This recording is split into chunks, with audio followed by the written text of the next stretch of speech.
must be our goal and our guide. And all that we strive for as a human family, dignity and hope, progress and prosperity, depends on peace. But peace depends on us.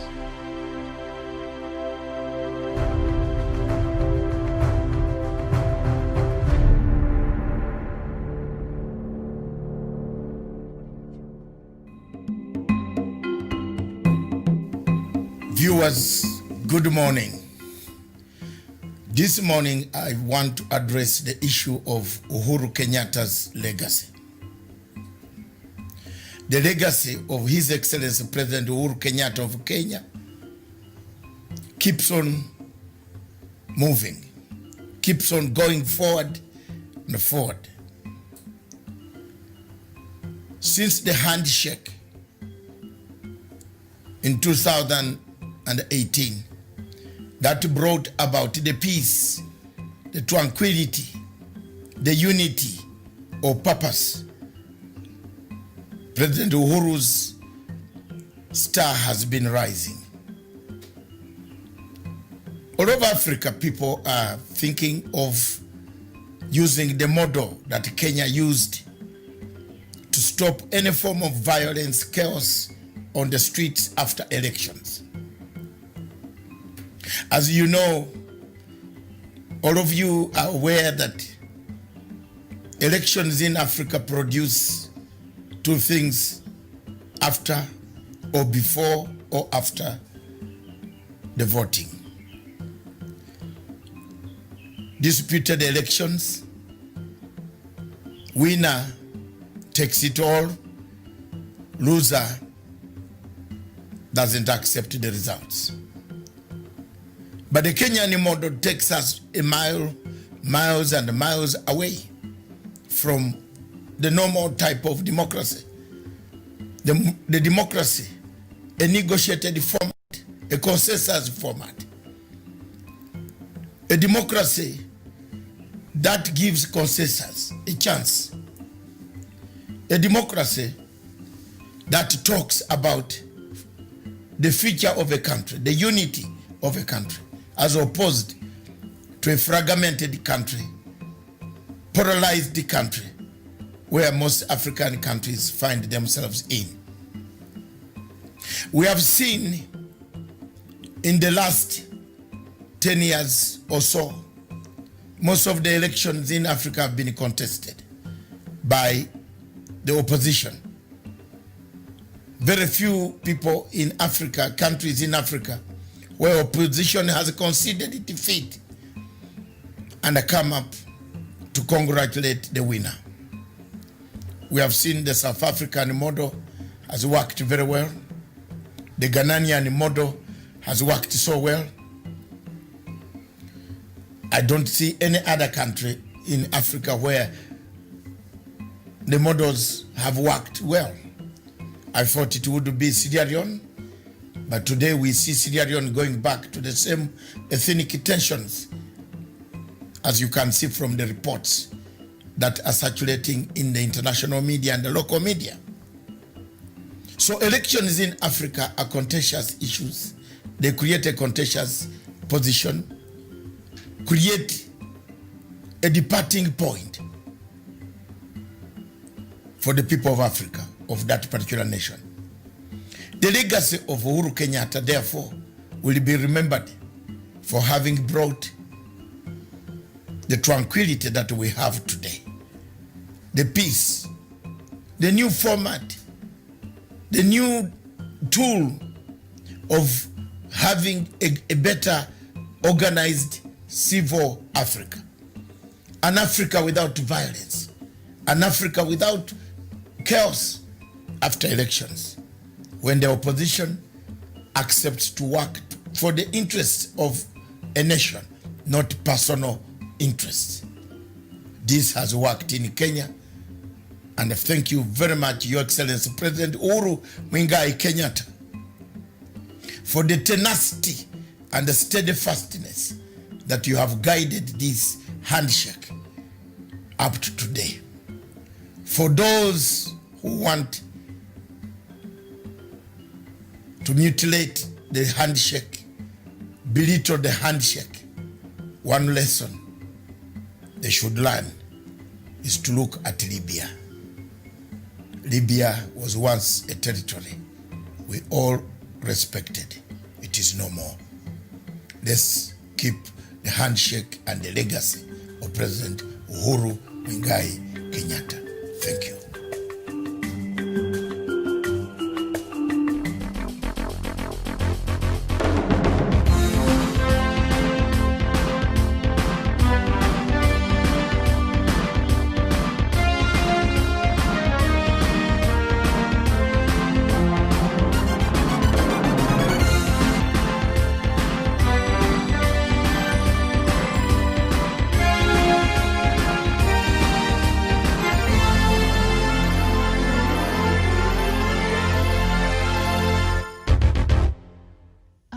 A very good morning to you, and thank you so much for joining us today. This is Good Morning Africa. My name is Miriam Ogoto, and it is a pleasure to have you on board today. Of course, as we usually do on our show, I will take us through the news-making headlines as we look at the leading newspapers in the country. That is the Standard newspaper, the Daily Nation, and as well as the Star. And before we get to that, I'll bring us up to date with the latest figures in terms of COVID-19. Not just in the country, but across Africa. And then thereafter, we shall have our topic of discussion. So let's just start with the statistics in Kenya this morning. We stand at 91,895 cases. The death toll in the country is 1,587. And the recovery stands at 73,028 cases. Uganda, the cases are at 27,071. The death toll in Uganda is 220, and recoveries is 9,744. And the total cases in Africa this morning, over 1,805,101. The death toll is 70,800, and recoveries in Africa this morning is around 1,406,255 cases. And the global statistics stands at 72,646,648, and the death toll is over 1.6 million, and recoveries is at 50.8 million cases worldwide. So joining me this morning on the panel is Douglas Kirimi from Meru. Douglas, a very good morning to you. Good morning, Miriam. Good morning to the crew at our headquarters in Nairobi. And good morning to my good friend, Professor Jared Onyari, and my good friend, Jevan Karanja, and all our viewers across the world. Good to see you, Professor. Thank you. All right, very well. And yes, indeed, today we are joined by Professor Onyari, who has not been with us for a couple of days. He was busy taking care of some work-related business, but he's back with us, and it's nice to see you this morning, Professor. Very good morning to you. Good morning, Miriam, Douglas, and Chavan, and all our viewers from where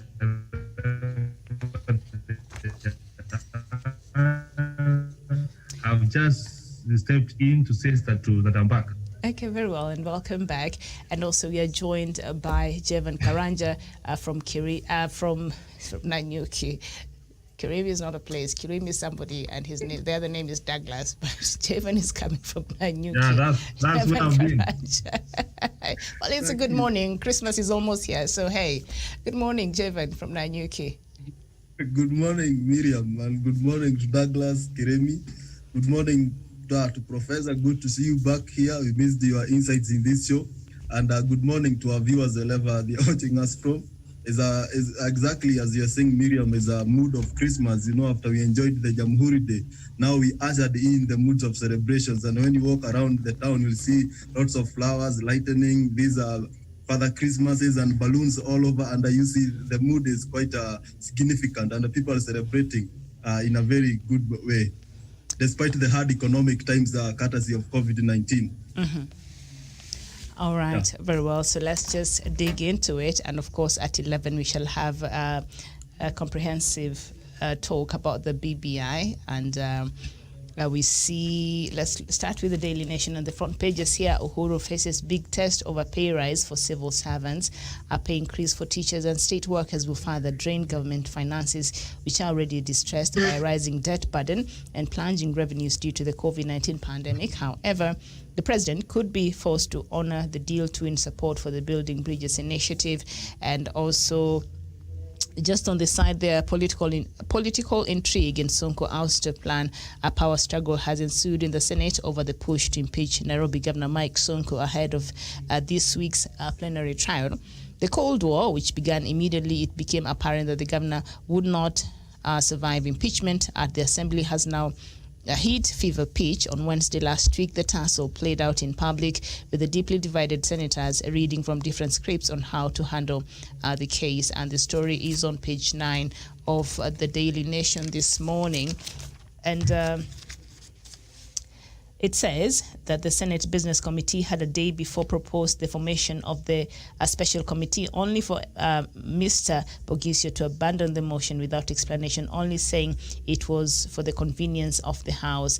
And so we see already there is a division when it comes to the vote there.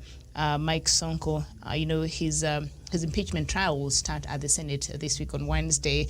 I don't know, Professor, you've been watching all this unfold. What do you make of Governor Sonko's, problems right now? Yeah, Miriam, this has been long overdue. He was given the opportunity to serve the people of Nairobi. He squandered on the opportunities, and the members of the County Assembly of Nairobi have worked, have done their work. They have represented the motion to the Senate, and the Senate, Miriam, the oversight, and they ensure that everything goes well at the counties. So, Miriam, from where I sit, seeing the grounds which the members of the County Assembly of Nairobi had arranged for the governor having done, Miriam, they are enough to send them home. We are watching what the senators are going to do, because as you always know, my stand here is that Nairobi is a very important station. It's our capital city. It is an international city, and so many international organizations are headquartered here, Miriam. So Miriam, Nairobi needs soap, and I'm sure that the Senate is going to stand to the occasion and stop playing politics and ensures that Nairobi stands to be what it is. So I'm eagerly watching to see what the senators are going to do. All right, very well. And in that story somewhere down there says, yesterday, Nairobi Senator Johnson Sakaja said the Senate will stand for justice in the proceedings that are said to be the 10th impeachment process since the inception of devolution in 2013. The decision we will make will be Solomonic. We will stand for justice. We will stand for the truth. It will not be a political witch hunt. We will look at the allegations against the governor, weigh them, and gauge the truth. Gauge the truth there, Douglas, when Nairobi Senator Johnson Sakaja, who is also in some trouble, the Kemsa scandal there has been mentioned widely there, and is saying the decision that shall be made by the Senate will look at the truth and justice. Is that what you're expecting to happen? Sonko has been trying to scuttle the proceedings at the Senate, and that is not going to happen. Again, what I can assure the son of Kivanguri is that he is going home. He has messed up Nairobi County. One thing that we are watching from the Senate is that some people are trying to save Mike Sonko, and we know them, but Mike Sonko is not going to be saved. Mike Sonko is going home 100%. And the Senate of the Republic of Kenya, this is not the first time they are sending someone home. And the allegations against Sonko are things that we cannot be able to wake up and can say those allegations are true, and Sonko is going home. And what we can assure the son of Kivanguri is that no amount of paying and bribing people at the Senate that is going to save him. The people are decided, the people of Nairobi are very comfortable, and they are going to send the governor home through the MCAs and also the Senate. The Senate of the Republic of Kenya is a good place where Kenyans will get justice, especially the residents of Nairobi, and send Sonko home. And there's nothing else I can wish him. I can only wish him well as he takes care of his grandchildren and also his other businesses, because he has reached the age of diminishing returns in Nairobi County politics. All right, very well. And we're also joined on the panel by Ruth. Good morning, Ruth. Good morning. I'm glad to be here. All right, that is Ruth Ebolo. And all right, so let me go to Jevan and then I'll come to you, Ruth. Jevan, of course, you've been talking about this story, Mike Sonko, and of course, this week marks a very important, time for him, knowing whether he will continue being the Nairobi governor or whether Senate there will save him from that impeachment, that has already sailed through the Nairobi County, County Assembly there. Now it is at the Senate, and Sakaja is saying we will stand for justice, we will stand for fairness, we'll look at the evidence, and we'll remove politics from it. Is that what is likely to happen there? Yeah, Miriam, if that is what is likely to happen, and that is what we expect to happen, that justice should be delivered to the people of Nairobi and the entire region of NMS, because these are neighboring to Nairobi counties, and that is a very good move if justice will be delivered, and if these senators will not favor or use any method that is in dubious means to ensure that the governor returns to office, then that is our wish as the Kenyans and the people of Nairobi. And one thing that the senator should also tell us, he should be the last. I feel for my side, he should not be the one, and I think he has also some allegations to answer. Therefore, if that was coming from other members of the Senate who are quite clean, it could be making a bigger sense. But all in all, Miriam, we have seen many impeachment go through the after coming from the county assemblies. When they go to Senate, some of them succeed based on the weight of allegations and evidence that is presented there. Therefore, we expect that the allegations, because they are big allegations, these are allegations that are affecting service delivery to the people of Nairobi.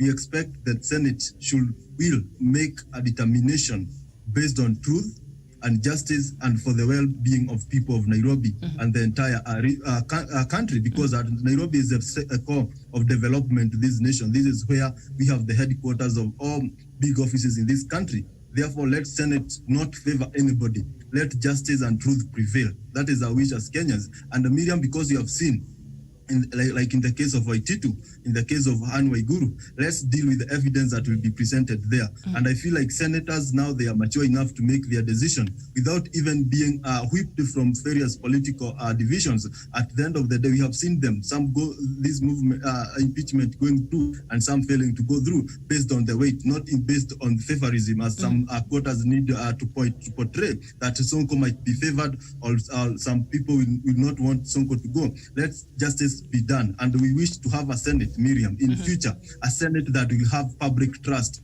because Miriam, as you look around, you'll see divisions even from the public opinion point, where people feel like there's a kind of favorism, or there are kind of people who are favored or those who are not. We wish to have a Senate that is pure. As we promote them to be the upper house constitutionally, let them deal with these things in a very humane way. All right, very well. So, former Senate Majority Leader Senator Kipchumba Murkomen took to Twitter claiming that the impeachment was sponsored by the state, just as was the ouster of former Kiambu Governor Ferdinand Waititu. He cast aspersions at the independence of the Senate, taking a swing at Mr. Kilonzo Jr. and Senate Minority Leader James Orengo, accusing the two of being at the beck and call of powers above.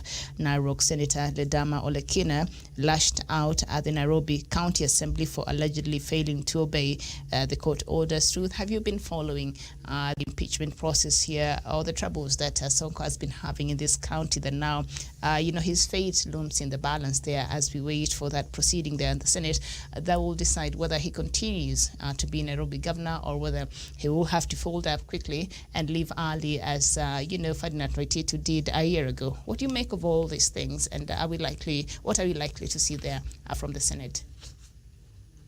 Thank you. I have been trying to follow it, and truth be told, I know there has been a lot of speculation and a lot of worries that the Senate might not exactly be impartial. But we need to recognize and we need to accept that the senators represent the Kenyans, the citizens across the country. And so they give their views and their judgments, not fully impartially, because they also must recognize what do the citizens of that particular area want, what do the constituents want. And sometimes it might be difficult to tell. For example, you can't expect the senator of Isiolo, for example, to know fully what the residents of Nairobi want or expect, but they will go by the feel of the place and what they have been seeing. So it's quite a tough decision to make.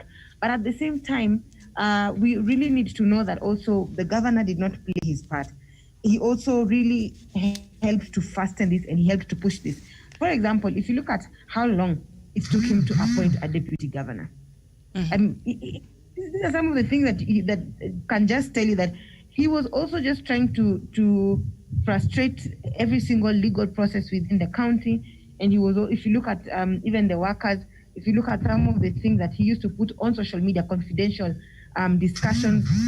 So even for the senators, they are at a point where they are not just saving the citizens, but they're also saving the image of that particular county. And so it is quite a slippery slope, because the senators have got to balance between what does the state want, because remember, this is the capital city. At the end of the day, the government has got to step in order for them to save the image of the county, of the capital city. So the senators are on a slippery slope where they need to balance what the government wants, and at the same time, they will also need to balance what is right according to their conscience, and they still need to balance what is best for the constituents of Nairobi. So it's quite a slippery slope, but we do hope for the best, and we do hope that the senators will be impartial. All right, very well. I thank you. And of course, I've got this right to say. Go ahead, Professor. To the senator of Nairobi, Johnson Sakaja. I have said, Miriam, when you are saying this, the opposite might be true. Sakaja wants Governor Sonko to go home. And the least he can do, because you are not read that part so that I comment, and the least he can do is to keep quiet, to be impartial if he does not want to support the people of Nairobi. The people of Nairobi, Miriam, we need services. Miriam, how do you save me, or how do you save Sonko when he said that he signed the deed when he was drunk? What are the senators going to debate on that allegation? He admitted himself. And when he has signed the deed, Miriam, transferring some functions to the national government, Miriam, then you deny to give the factions money. Even some of the you talk about Mukomen, the Sakaja. You know, these are wounded people, Miriam. They were given opportunity to work. They did not work, and now you have seen that anything which wants to take this country forward, to take the country forward, they are always in the opposition, Miriam. So what we need to do, and I want to agree with Ruth and my fellow panelists, what they have said. This is the capital city, Miriam. This is not a village. Yeah, if it is in the very, they can afford to do that one. But at the end of the day, Sakaja, we have got one more year to deal with him, because I know he will come as a governor or as a senator, and the people of Nairobi will deal with him. So Miriam, what I'm trying to say that let them just be sober when they are dealing with this motion.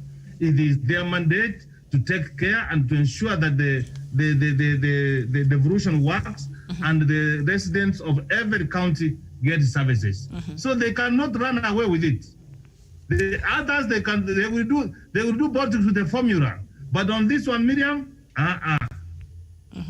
Miriam, sorry, allow me to chip in on the matter of Senator Sakaja. Go ahead. I think we also need to be very real and very honest with ourselves here.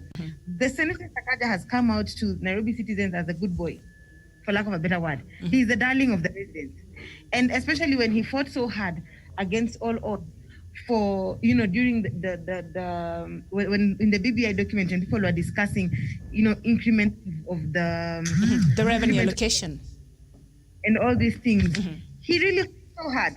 And so he is the darling of the residents. And so when you seem to sort of be coming to cross his path, then automatically you become an enemy of quite a huge population. And remember, this is someone who won by a very huge margin. So and this is someone, even when he had his scandal, as opposed to other members of parliament, other senators, other governors, his scandal, people responded quite differently. People were more empathetic than anything else, as opposed to being as angry and aggressive as they normally are. And so for Senator Sakaja, even as whatever position he takes, it might be seen to be an attack to Sonko, or to be or he's trying to fence it.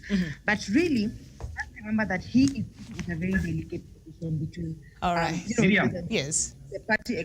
Miriam, can I do a rejoinder on that? I'd like for us to. Okay, Ruth, thank you so much. But I'd like us to move to, we only have like an hour or so. Miriam, 30 minutes. Can I say that in 2 minutes? 2 minutes is a lot of time. 30 seconds if you can try. 1 minute, Miriam. Okay. A second. Ruth, good morning, Ruth. How are you? Ruth is okay. I'm Go fine, ahead. Go ahead, Douglas. The issue of Senator Sakaja, who is a very corrupt man, when Kenyans are dying of COVID-19, Senator Sakaja, through his shop and buy company, took millions of shillings from the coffers of KEMSA, and actually the letters were forged that made the Senator Sakaja. Ruth, the feeling that you are talking about, Kenyans are very sympathetic, especially the leaders, the residents of Nairobi on Senator Sakaja. They are not. He is a corrupt man who has been fronting himself as a very good man and also a very good senator, but he is a very corrupt element who has been hiding the face of a good man. So, Ruth, we want to be very clear, the residents and Kenyans are not happy about Senator Sakaja, who has been carrying a fake image of a good man and a good senator. He is a corrupt thief, a bloody cartel who has been stealing from KEMSA, and this is a senator that is not going to stand a chance and give a lecture to Nairobians who elected him. The post-election, after we voted for him, and at this point in time, we have known the true colors of Senator Sakaja. He is a bloody thief. Ruth, there is nothing we can do to redeem him. And when it comes in 2022, like Professor Onyari said, Kenyans are waiting and Nairobians are waiting to deal with Senator Sakaja. And Ruth, for your information, whatever Senator Sakaja says, it is his own mind. Because when he stole millions of shillings from KEMSA, he stole that around and ate that money with his wife and children. Residents of Nairobi were not concurrentors in that scandal. It is a very bad scandal that has painted the people of Nairobi in bad light, that their leader is a corrupt man, senator is the governor is a corrupt man, who has even stolen for 357 million. All these leaders in Nairobi are corrupt people, especially the senator who has stolen from KEMSA in the midst of a COVID-19 pandemic. So, Ruth, Nairobi residents are not with you on this point, and even now we are not with Senator Sakaja as he has stolen. So we are waiting for him to be arraigned in court and actually to go to jail, and that money be returned to Ruth. Ruth, do you have, yes? Considering a man is innocent until proven guilty, so you might just need to reconsider your statement. That's funny. All right, but Ruth, Sakaja has been mentioned, and of course he's being investigated. Investigations are taking place. With due respect, with Ruth, when the money for the people of Kenya is being stolen, if we talk that language, that is scary to Miriam. Birds of the same feather flock together. And now I can be able to understand. I've been struggling to understand this Sakaja. In the midnight, is the chairman for COVID, is enjoying the route, is getting this one. So, Ruth, unless we go through BBI, you will say it's innocent. It will be innocent until 10 years. Okay. All right, so let's just leave that conversation and go to page 10 of the Daily Nation. Maraga faulted for handing over functions to DCJ Mwilu. Chief Justice David Maraga's decision to transfer all functions to his deputy Philomena Mwilu has drawn fresh controversy, as some advocates argue that the move is unconstitutional. Some constitutional experts have argued that under Kenyan law, when a Chief Justice retires, his or her deputy can only take over some functions of the office. Now, Justice Maraga last Thursday wrote to DCJ Mwilu stating that he has transferred to her all his powers until a substantive CJ is appointed. The retiring CJ cited Articles 161 and 163 of the Constitution in his directive. Now, Article 161 establishes the office of the DCJ, while Article 163 gives power to the Supreme Court and defines its members, including the Chief Justice and his deputy. Some constitutional lawyers now argue that the Constitution and Judicial Service Act only allow the DCJ to fill for the CJ in some capacities, but that there are functions reserved for the substantive holder of the office. Jevan. Yeah, thank you very much, Miriam, for that great discussion that we are having. And as judiciary stands now, in the Constitution of 2010, it is the most powerful arm of the government, because they are the custodian of the Constitution. they interpret law for the citizen, and they're there to give justice to the people of Kenya. Therefore, this is an arm of government that we must not joke into, because this is a serious, it holds the fabric of this nation together. And you saw when David Maraga was advising the president to dissolve the parliament because it didn't meet the 2/3 gender rule. You see the kind of upheaval that was coming from all quarters of the political divide and from the members of society, because it's a very it created a moment of uncertainty. Therefore, judiciary on itself and how it is constituted is a very powerful arm of government. And if we start making and playing jokes around that arm of government, then the material that holds this country together, the executive and the legislature, they will all be dismantled, because at the end of the day, we need a judiciary who will deliver justice, especially in the fight against corruption, to those people who are capable of committing criminal offenses in this country, and to the common Kenyans of this country, where they seek the final and where they run for help when they faces injustices. Therefore, Miriam, on the issue of outgoing CJ David Maraga, yes, he has done his job, because the tenure of office is over, and he tried to do 1 or 2, 3 things. And the one thing that he tried to do is to the digitalization of our courts. But although it helped to ease the congestion and the files in our court is still huge. Therefore, we need a Chief Justice who he promised a lot of things, but he has failed to deliver. And he was promising to do that in the first years of his office in 2016. But when he nullified the presidential election, I think that is where the scrabble and the scratch came with the judiciary and the executive arm of government.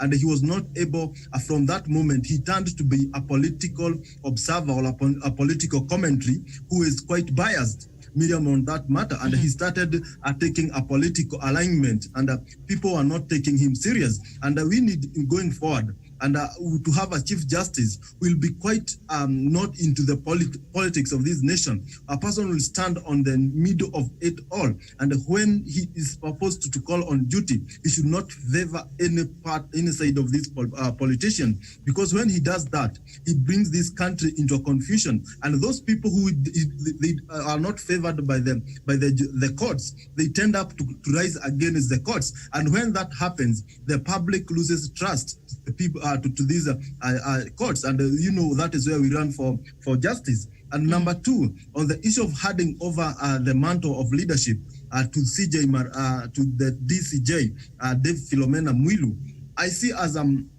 it might be constitutional, as a law constitution expert are saying, that he should have taken or given or relieved some duties to the DCJ Mwilu.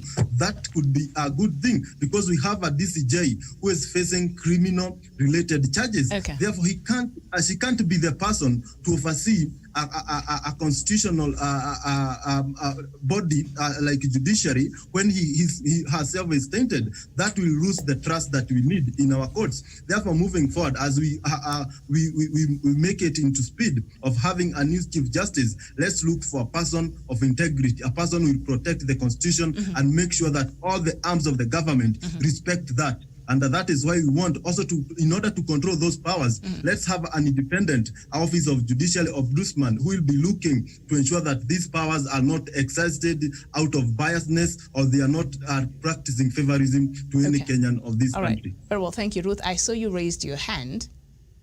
Yes. Would you like to respond to that? I was actually really agreeing with my brother Javan until he got to a point where he insinuated that because our Chief Justice annulled an election, then he could probably be aligning himself politically.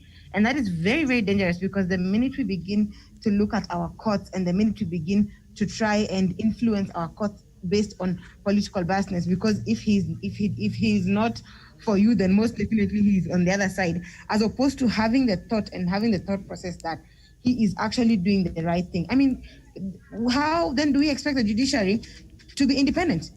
This was a case where Kenya then became a landmark, and Kenya became the country to emulate, because like immediately after that, then we had Malawi, And we had all these other countries that were saying we need to go the Kenyan way. We need to have a Chief Justice that is able to actually make a decision based on, the facts that are provided. So if we begin to look at the judiciary's decisions and the judgments that are passed from such a point of view, then we are going to lose it, because we need to be able to trust the judiciary that when we give them, a duty, and when there is a case before them, that they are going to carry out their mandate as given to them by the Kenyans, according to the constitution and according to their conscience. But if we begin to analyze every single judgment that they make, and we then begin to insinuate and cast aspersions that this can only be because they are either aligning themselves politically or they are behind a political mask, then we are going to lose it as a country. All right, but Truth, we know right now the deputy. Before you come in, I hope there's the right for reply. Before you come in, because I also want to hear Professor and Douglas on that. So, Jevan, I'll come back to you. But I'd like to pose this question, Truth, because you see now the Deputy Chief Justice herself, she's having a case in the same course that she will be heading right now, that the CJ is not there until we get a new Chief Justice. As there has been some questions about if at all even she will be the right person to succeed. The Chief Justice that she's already having problems with the same law that she's supposed to be protecting. I don't know what you make of all this. Yeah, Miriam, let me just have this to say that I am 100% with the support of the settlement of Javan. The worst disaster which happened to this country was to have someone in the name of David Maraga as the Chief Justice. He seemed not even to understand the law. He has denied Miriam to give the way forward on what happens to the Deputy Chief Justice, when even the allegation has been put there, even when we have got watertight evidence. And then you wake up one morning, you want to hand over to his to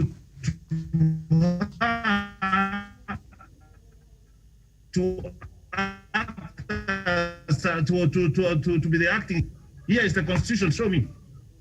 So Miriam, this is a bitter man. He has not come with any precedent which can be quoted anywhere in the world. The roof. That is a shallow judgment which can never be quoted, Miriam. So Miriam, this is the man, when we said Miriam, we saw this coming, that let us start the process of recruiting the new Chief Justice.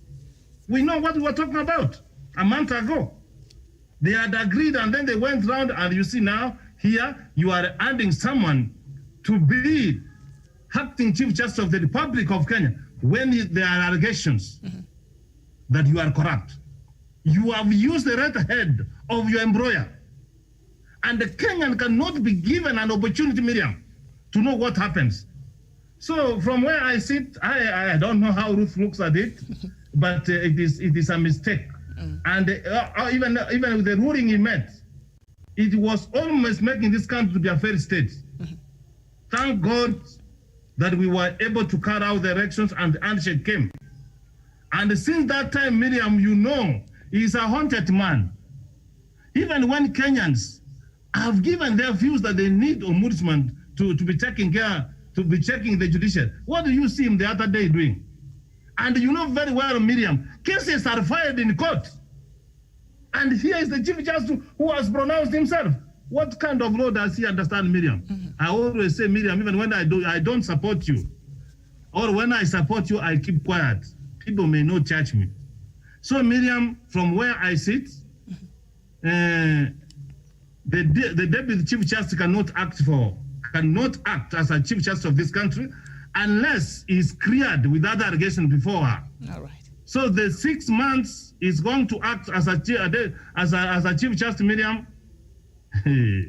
I don't know what I may conclude with. All right. But so Kenyans will be taken in cycles. Okay, very well. So on the story on page 10, Mr. Victor Olao, an advocate with experience in constitutional matters, argues that the wording of Justice Maraga's letter is irrelevant, as the law spells out the duties that his deputy can and cannot take on prior to the appointment of a substantive Chief Justice. Some of the functions that are reserved exclusively for a substantive Chief Justice include admitting of advocates to the High Court bar, a transfer of judges, advising the President to dissolve Parliament, and issuance of guidelines on how court cases will be conducted. As in the case of how the Chief Justice advised the President Uhuru Kenyatta to dissolve Parliament, his own court challenged that. Now, there are certain rules. There's a place there I wanted to see. Now, he added that the 4 petitions for removal against DCJ Mwilu before the Judicial Service Commission also complicate matters because they narrow down her scope and could lead to a lack of quorum at the Supreme Court in some cases. So we seems to be having a crisis there on our top. Oh, yes. We seem to be having. So Ruth, what do you make of all these cases? I would like to get your opinion, and then I go to Douglas. All these cases, there are 4 petitions that have been filed against the DCJ, Mwilu. And now we see she'll be in acting capacity of the Chief Justice, of course, as the Constitution of Kenya requires there. But apparently, this will complicate matters because she is facing the same law that she is supposed to be protecting. She's having a case in the same court that she is. She will be heading for the next couple of days. So it seems to be in a constitutional quagmire there. What do you make of that? I mean, Miriam, I know as a woman I'm expected to say that, yes, this is a win for women. But if I'm being quite honest, she can't. And I think that's the only place I can agree with Professor Jared, that she possibly cannot be the one to actually, be and replace the Chief Justice as at now. Mm-hmm. We cannot trust that the justice systems will be okay in the hands of someone who is actually going through that same process. Mm-hmm. So for me, I think I would not want to add anything else. Okay. Other than what Professor has said, mm-hmm. She definitely cannot take that step. And the minute we decide to go ahead and have her there, mm-hmm. I can tell you that will be saying it will be dooming for us, because in the future, everyone else can use the excuse of, she was also facing the law, but at the end of the day, you guys gave her that seat. So we can't go that direction because we will be setting a very bad precedent. All right, very well. Douglas, we seems to be facing a constitutional crisis there with the 4 cases that are facing Deputy Chief Justice, the 4 petitions that are facing Deputy Chief Justice, and now she'll be the one, leading the court in an acting capacity for the next 6 months until we get the new CJ. And so there are things, because of the cases she is facing and the petitions, that she cannot preside on. So she will be limited. So that means that, I don't know, what are we facing at? Thank you, Miriam. And I wish to also thank Ruth. I brought her under fire before, but now I agree with her. The DCJ Mwilu is a very corrupt woman, and the allegations that have been brought against the DCJ are very serious, Miriam. And remember, the wife of Caesar must be above reproach, so that when Caesar is giving out judgment and also sentencing people to death, the wife must also not be one that should be facing the knife tomorrow, and the Caesar is going to spare the wife. So at this point in time, the history of judiciary is under threat, and also the gains that they have done together with the Chief Justice Maraga and also our previous judicial officials.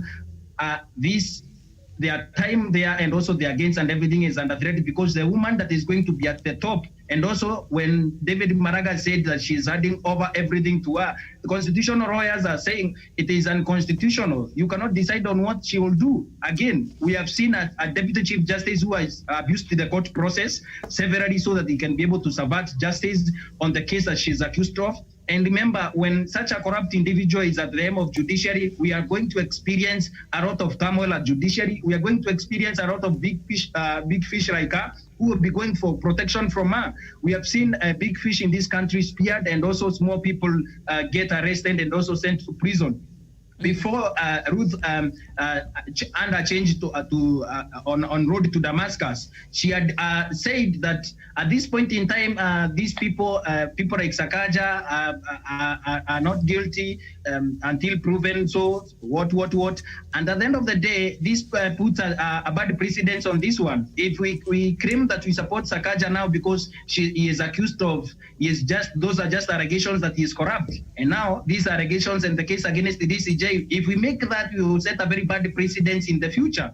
And in this country, if Professor Jared Onyari is a corrupt man, let us call him so. Because when a man steals my chicken back in the village, when they steal my chicken, they'll be sent to prison and await their judgment for about 10 or 6 years if judiciary is very lenient on them. But at this point in time, we not only have a crisis at judiciary, we have a very bad precedent that will be set when DCJ Uhuru ascends to that position. And again, those people who have filed those 4 cases, including activist Okiya Omtata, for one of them, including activist Okiya Omtata, so that they can be enjoined in that case. I don't want to hear anything that cutting across DCJ Uhuru assuming office and also fully taking charge of judiciary. Remember, Miriam, the allegations against the wife of Caesar at this point in the name of DCJ Uhuru are very serious. They are corruption cases, and we have seen governors who are walking scot-free. We've seen murder cases, people who are walking free in this country. And Miriam, at this point in time, the war against corruption is going to come to a halt because we have a Chief Justice who has abused office before, and she's DCJ to be able to subvert justice in terms of a corruption case. Yes, Miriam? Yes. I'm just saying. And also, the war against corruption is going to face serious challenges because this is the same Chief Justice, acting Chief Justice that will be used by corrupt elements in government and outside government to be able to subvert justice in terms of this. And this is what we are trying to correct through the BBI. After 1 year or 2 years, these cases will come to a cross. If it is DCJ, by now she should be in prison and having returned the money that she has been accused of taking a bribe from. So, Miriam, at the end of the day, we need to be able to tell the truth as it is. At this point in time, having such a Chief Justice who will set a very bad precedence for war against corruption and even for a fight against corruption and also integrity for our judicial officials, Miriam. Because right now, she will be heading the JSC, the same institution that is, investigating her. I mean. All right. So I've seen Ruth, you've raised your hand, but before you come in, I'd like Karanja to come in after I've read this. Mr. Uhuru Kenyatta, a lawyer and former member of the committee of experts that birthed the 2010 Constitution, however, argues that Justice Maraga is in order by donating all Chief Justice's power to his deputy. Mr. Okot said the principles of necessitation and purposive interpretation to the law should be used in instances such as the Maraga succession under the principle of necessity, and conventional decisions can be made to avoid a more drastic situation. Purposive interpretation of the law involves translating the intentions of a specific law where no specific actions has been defined. So the key thing here that Uhuru Kenyatta has said that under the principles of necessity and conventional decisions can be made, even if it means complicating matters even further. Chevan, how do you understand what Uhuru Kenyatta is saying? Yeah, thank you very much, Miriam. And in this, we could have done this, is something that we could have avoided if we started this process of recruiting the Chief Justice. We need to have that kind of a process where Chief Justices, if you are going for a retirement, we should start that process of recruiting a new Chief Justice way before you leave office, so that we avoid this kind of scenarios where we have acting Chief Justice who has a tainted picture, who is not a woman of a clean reputation, a person who has been accused of corruption-related cases, and those amounts to criminal charges. Therefore, this is not the right move. And I feel like, we know where Uhuru Kenyatta is coming from. And we have seen him on all these dramas in matter times. And he has been even revoked from his party, the That Way Alliance, because of inaccountability in the uses of resources of that party. Therefore, he is a man of also of a tainted reputation. And for me, I feel like from his own interest, maybe he wants a judiciary that is quite disfigured, but that is not the case here. But from what he is saying, for the matter of necessity, Miriam, because we still need the services of a Chief Justice in this country, we need to, that should be what happened, and it happened. And what we should do, because it's a reality that we are living with, we should avoid such occurrences in future. To avoid having, if you have a Chief Justice, because you already know them, of a character that is not clean, then we should make sure, and the Kenyans of goodwill, as Okiya Omtata is doing, we go in courts and we avoid a transfer of duties, of all duties for these people of who are not of clean character, and that should save us a country.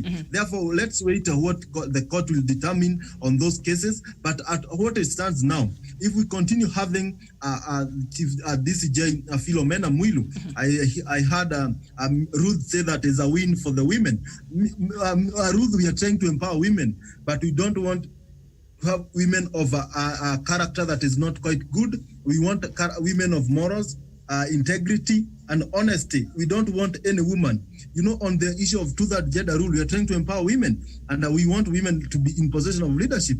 And I also, as a person who knows the capability of women, I would like to see a Chief Justice of the opposite gender, a woman on that helm, but not any other woman, but a person of a character, a person who deliver justice, and a person who will not have political alignment. Because what we have seen Chief Justice David Maraga and his DCJ having a political a kind of alignment, and that is not what the case we want to see. Because when they do that, they lose the public trust, and Ruth, that is what we are talking about. People don't have trust when you start aligning yourself politically. We have seen the judiciary coming out when even Philomena Mwilu standing beside Chief Justice David Maraga, giving conditions on the BBI process, a process which we know at the end of the day, if we have a case, if we have a clear path to it, we go to case to a determination. Therefore, we don't expect justice on the matter of the BBI if we have a petition in the court. When we have a Chief Justice who favors the other side. That is what we are talking about. Therefore, Miriam, let's have a Chief Justice who will deliver justice to the people of Kenya. That is the minimum irreducible requirement that we need for now. We have seen from the onset of the 2010 Constitution, we have had two Chief Justice, and as we move to the third one, let's have a person who will improve on all the issues that the other Chief Justice have failed to do, or who will use the success that they have done and to make it even better. All right, very well. And Ruth, I saw you raised your hand there, but just hold on for a minute. Now, Kenyans will have to wait longer for the appointment of Justice Maraga's replacement as internal wrangles marred plans to start the search for a new CJ. Now, JSC initially met in September to plan the recruitment process. In a follow-up meeting in October, Justices Maraga, Mwilu, and Mohamed Warsame opposed plans to start recruitment before Mr. Maraga retires on January 12th, 2021. Justice Maraga adjourned the October meeting to enable members of the JSC to reach a consensus on the recruitment plans.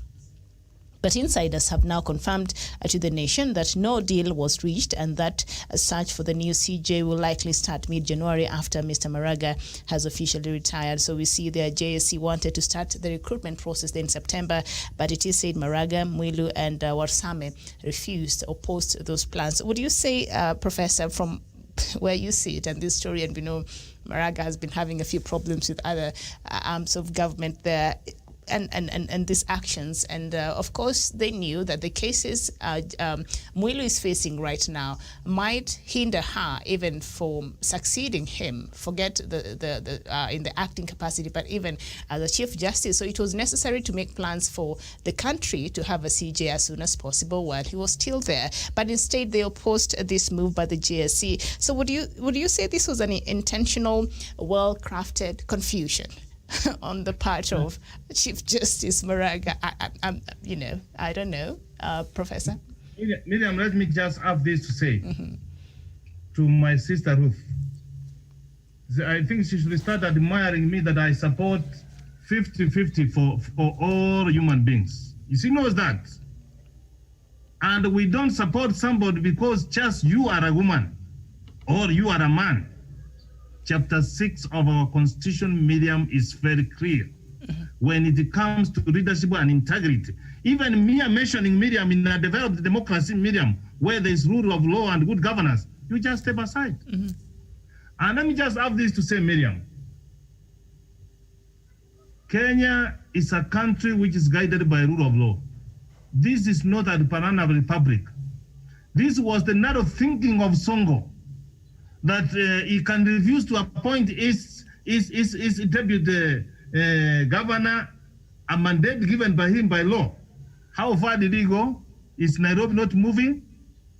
The constitution is very clear, Miriam. If the deputy chief justice is having those allegations, Miriam, we have one of the senior most judges in the Supreme Court to act.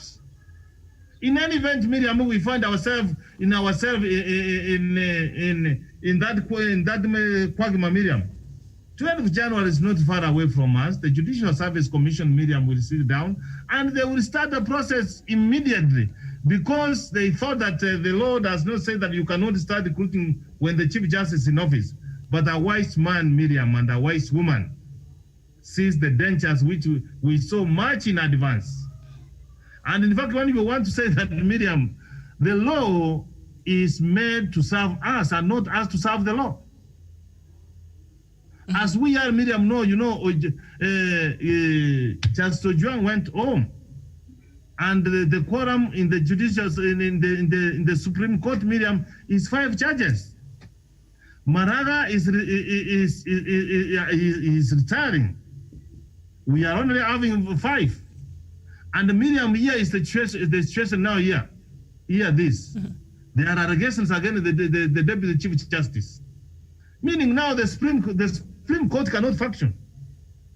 So Miriam, the recruitment of the extra judge, which they could have done, what stopped? What stopped? The Chief Justice, if he understands the law and he is fidel to the law of recruiting another Supreme Judge in the Supreme Court, so that the quorum, Miriam, is on that.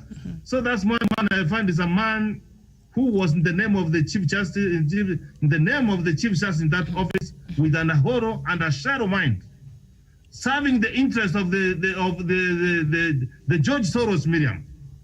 Maraga belongs to the regime change, Miriam. It does not mean well for this country. So from where I sit, Miriam, now the recruitment of the Chief Justice, the first Judicial Service Commission meeting should commence on 12th January and give a guideline on how we appoint the Chief Justice. We cannot contain the acting of the Chief Justice of Philomena Mwilu. That's where from where I sit, Miriam. So what I want to say that we have the experts of the law, people who understand the law in this country, who understand the constitution in this country, Miriam, we can be able to navigate.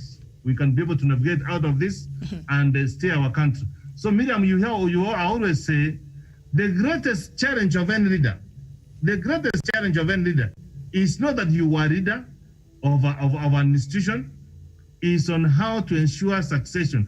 Who is going to succeed you and carry on from what you have been doing. But now, what is the success of the Chief Justice of the Republic of Kenya, David Maraga, the ranks of the Deputy Chief Justice? All right. This is the price he can give Kenyans. Ruth, you had a rejoinder. You wanted to say something to that? Yes, I did. I have a lot to respond to. I think I started a fire, but I shall try and keep it very brief. The first thing I'd like to address is that I think members did not quite understand my statement, and it's very important that we pay attention to every single word, because I said, while I am actually, happy because I like women at the forefront, however was the word that I used. We cannot set bad precedents. I just need to make that clarity. The second thing is to I think it was my brother Javan who mentioned, and while I still insist that a person is innocent until proven guilty, the difference between Honorable Sakaja and the DCJ is that one resigned from his position as a chair of the COVID committee, and the other one is actually considering taking up a seat that has been offered to her. And that is why I still maintain that we need to look at each case individually. The third thing is that unfortunately, our constitution does not give the method, the procedure, the formula of implementation to quite a lot of the laws, quite a lot of the procedures that the country has. And that is something that has given us a lot of setbacks, not just in this issue of appointing the CJ, but also look at the 2/3 gender rule and all those things. I think it is my hope and belief that the DBI will actually put this into consideration and will actually address this issue. And finally, on the matters of succession, we all know, and unfortunately, the reality is that a lot of people always have someone in mind that they want them to succeed or that they want to succeed them in their positions at work, be it in corporate organizations, be it in the church. And so it shouldn't be so different even with the CJ. It is possible that he has someone in mind that he would want to succeed him, but he is playing these tactics just to prolong and maybe to push them, and so that he can be able to put this person. Is it right? That's a whole different conversation. But the truth of the matter is that there is quite a huge chance that there is someone he has in mind to succeed him. And it happens all the time. He could be doing it because he feels this person would be able to carry on the mandate. This person would be the best person because he wants the best for the country. But sometimes what we think is best for others or for the country might not exactly be the case. So for me, I think that is the reason why the CJ is doing all this, is frustrating the process, for lack of a better word. All right, Javen, when you look at all these things and how all this information now is coming out, and they had an opportunity to appoint a judge earlier. They had an opportunity to start the process of replacing the Chief Justice, knowing well and good that Philomena Mwilu, the DCJ, would have problems succeeding him because owing to the cases that she's facing right now that are, out there in the public. And so they understood very well, but still, they still were not very open to starting a process early enough to avert any kind of confusion that perhaps is now looming on the top of Kenya judiciary there. So would you say this was a very well intended and very well crafted and thought through confusion that perhaps the CJ wanted to leave there in the Kenyan judiciary? Yeah, Miriam, if you look at from the onset, maybe I may not agree that it was a calculated a move per se, but he knew what he was doing, and he intended to have that kind of a process where maybe from his relationship with his DCJ, maybe that is why he felt it's good to release those duties to her.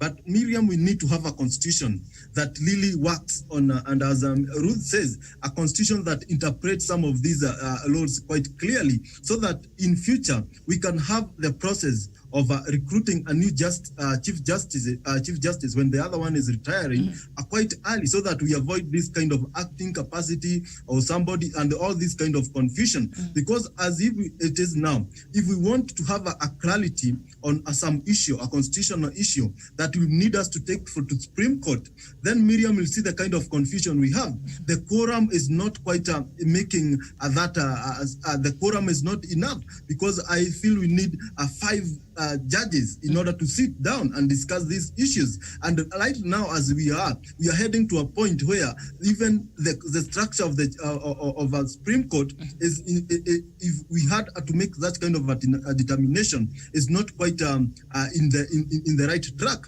Therefore, we need to foresee these things. And for me, the Chief Justice, David Maraga, could have foreseen a situation whereby these kind of things could be made quite clear. But Miriam, we have seen him also when we had all this issue of the 2/3 gender rule. If we can base from that kind of an argument, we saw him taking long time before he bring a determination, and his timeliness on that issue was quite questionable, because Miriam, the parliament failed quite in from 2019 and when 2018 when they had these proceedings to implement the 2/3 gender and to discuss how it will be done, and he waited until we are mid of a crisis. COVID-19, that is when he gave the advice to the president for the dissolvement of the parliament. Therefore, for me, if we base on that issue, I see that it was timely, and for the proceeding and for his Miriam, at the end of the day, when you're leaving that big offices, you tend to have an alignment. You need to you tend to have a person who you kind of clone to be the next person who you wish would succeed you, and that exactly what the Chief Justice did. Because Miriam, if we start that recruitment process when we have Philomena Mwilu in that acting capacity and having the to chair, if he happens to chair, because I don't know what laws stipulate that, or because the Chief Justice chairs the Judicial Service Commission, I don't know what will happen if we start having that recruitment process when he's still there. He might not be the Chief Justice, but she may end up influencing the determination of the panel that will be vetting these judges. judges because he's still the big. So you're saying with her presence there might compromise the whole process. That's what you're saying. Right. It might compromise and it will not bring a certainty, because at the end of the day, he might not be the one, but he might influence the determination as the chair of the Judicial Service Commission and in the capacity that she is holding now. And that will also confuse in the public domain. We might tend to not have the fair process. It might be fair, but when we tend to think it was not fair and we have that perception, then the whole process, even if we had the best Chief Justice will tend to have a not to trust on his determination. All right, very well, Douglas, as we conclude. Is Douglas there? Yes, Miriam. I think at this point in time, Kenyans need to also have a way that we shall be able to do our things. And I think even the Constitution is very clear. At the end of the day, what counts is, are Kenyans going to receive justice from the DCJ when she assumes office as a acting Chief Justice? The answer is no.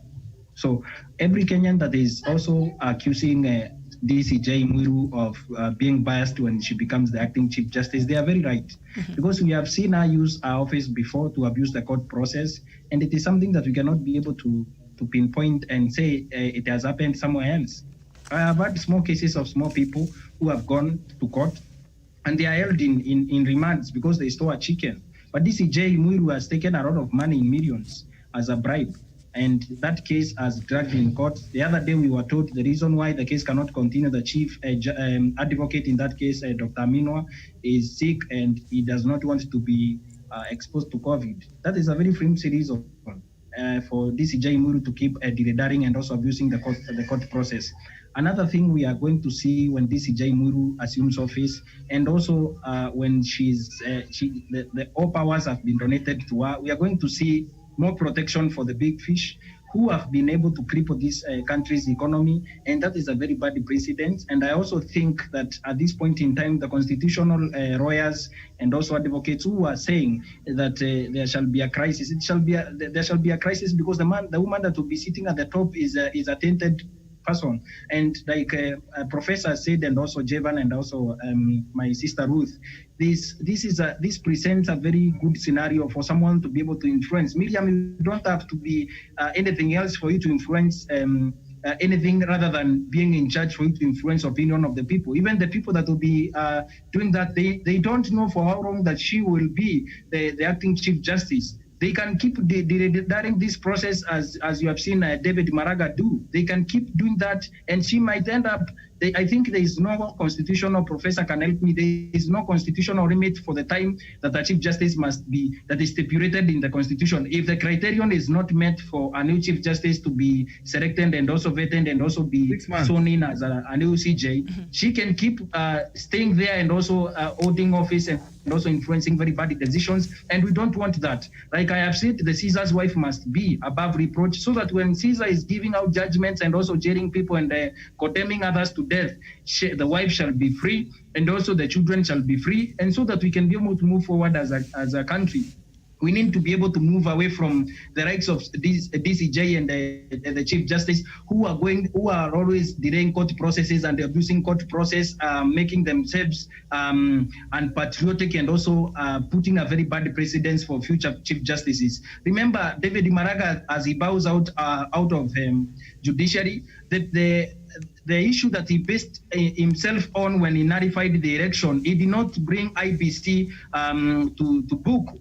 He is not on record trying to rectify that problem and that it will not happen in future. He just went on to nullify the election, and the reasons that he has given as a Chief Justice why he nullified the election in 2017 are not good reasons enough for him to be able to tell Kenyans, this is what I did and this is why I did it. We have seen Chief Justice who is emotional and who has gone to make very rational decisions concerning this nation. Miriam, in the next dispensation, when we have the next Chief Justice, we want a Chief Justice that is not emotional, a Chief Justice that uses logic and also applies the law to law and clear, and also that is not going to be achieved when the DCJ is going to be sworn in as the acting Chief Justice, because we have seen from the word go she has been biased. We've seen them together with David Maraga come in court and also abuse the court process and also protect the people.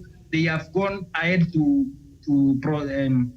abuse the judicial process, and also instead of being the bigger people, instead of them assuming a bigger role of giving the judicial commission a chance to be able to do the selection of the next Chief Justice, they have been able to subvert that and also make it very difficult for them to do that job. So Miriam, I wish DCJ Uhuru the best as she is getting blocked from assuming the office and also doing all the functions of the Chief Justice, because Miriam, even if the Constitution is very clear, we'll have a very bad precedent in the future. Even if I become corrupt and I will apply to become a Chief Justice in the next dispensation, when Chief DCJ Uhuru will not be there, I will also base this and say she also had a case that time. There were allegations. So me, Mr. Douglas Bunti Kiremi, I should be the next assumed acting Chief Justice, and that will set a very bad precedent.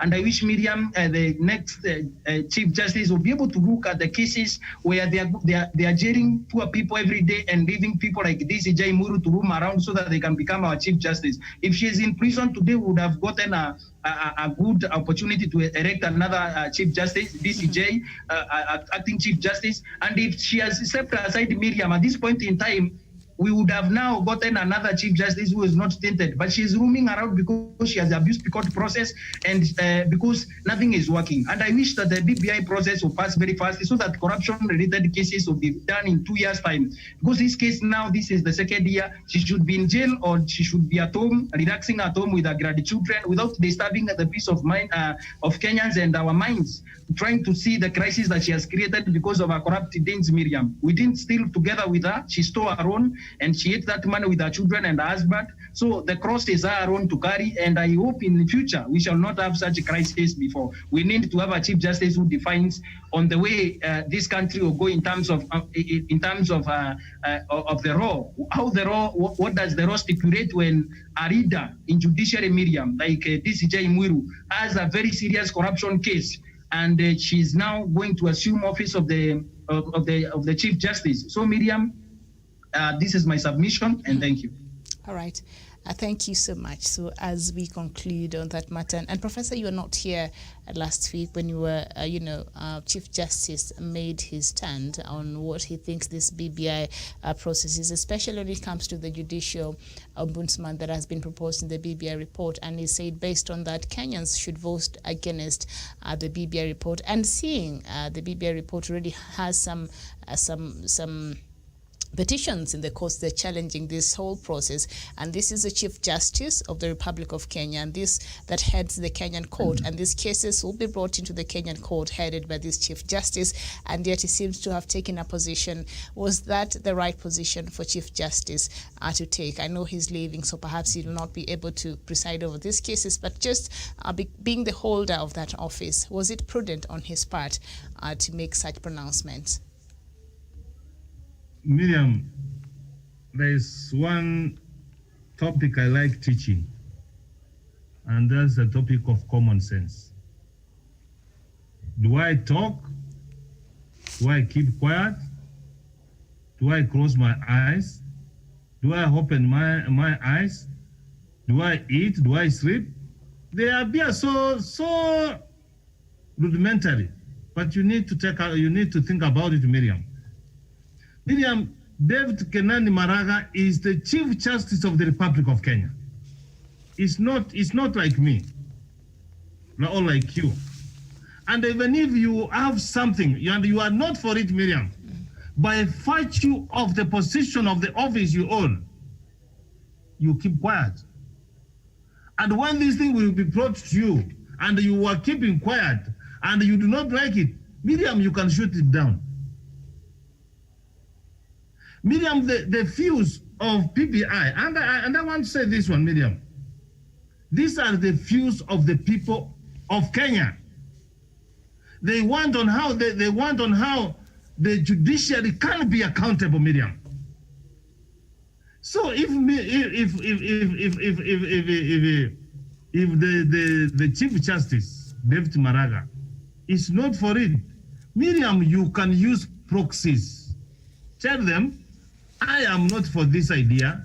Mobilize troops, let them bring it down, Miriam. Now, as you can see, Miriam, what he is doing, this is a reproach, the secrets in the office of the Chief Justice. Very unfortunate. People celebrate him. But from where I sit, in terms of understanding the law, instead of using common sense, on this one, Miriam, he has failed. The people of Kenya, Miriam, want this, that the judiciary must be accountable. And we have sung on around about what the ombudsman will do, Miriam. He will be recruited just the way the Chief Justice is recruited. He will be feted in Parliament just like the Chief Justice is feted. He will be appointed just the way the Chief Justice is appointed, Miriam.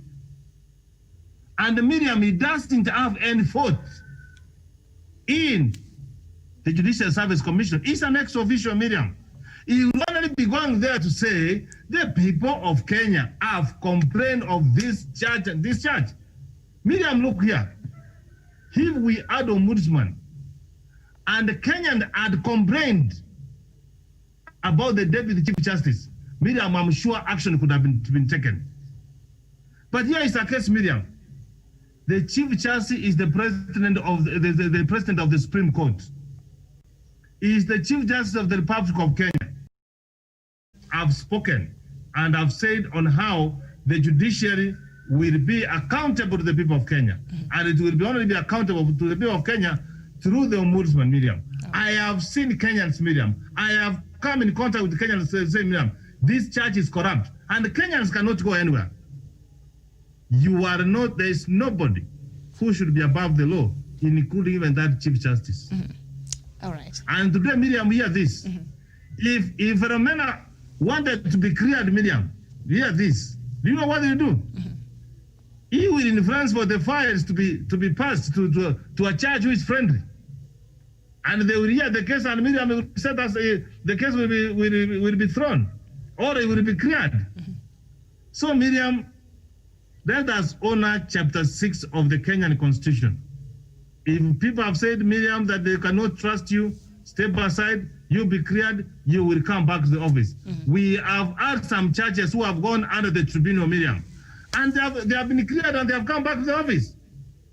Miriam, when you go around and hide, then you tell us that there's something you have done and you don't want it to come out, even when it is not true. All right. Thank you so much. I don't know if Ruth is still there.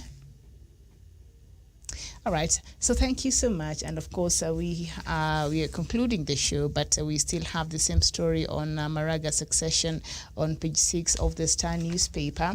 And the election of Evelyn Olwande to represent magistrates in the Judicial Service Commission has scuttled a plan by some insiders to micromanage the succession of Chief Justice David Maraga. Olwande beat Stella Atambo, Florence Macharia, Delphina Alego, and Teresia Nyangena to represent the Kenya Magistrates and Judges Association in the JSC. Sources within the judiciary said vested interests were at play during the elections to replace Chief Magistrate Emily Ominde, whose term has expired. The control of JSC is crucial to naming Maraga's successor, and other judges hence need to have friendly members there, a source said. So JSC is the statutory body that is mandated to recruit a CJ and all judicial officials. So the debate on Maraga's succession there continues. Thank you so much, Professor Jared Onyari. Thank you, Douglas. And thank you so much, Javan. And thank you, Ruth. We shall be back here at 11. You'll notice we've not delved into the BBI because we will be coming to look at the BBI and why it is the healing process and perhaps what Kenyans need right now. Even as the DP yesterday, he's saying, we need to prioritize as a country. And so we shall have that conversation and more of everything to do with the BBI when we return at 11 a.m. Thank you so much for watching and thank you for your time. My name is Miriam Ogutu. Good morning.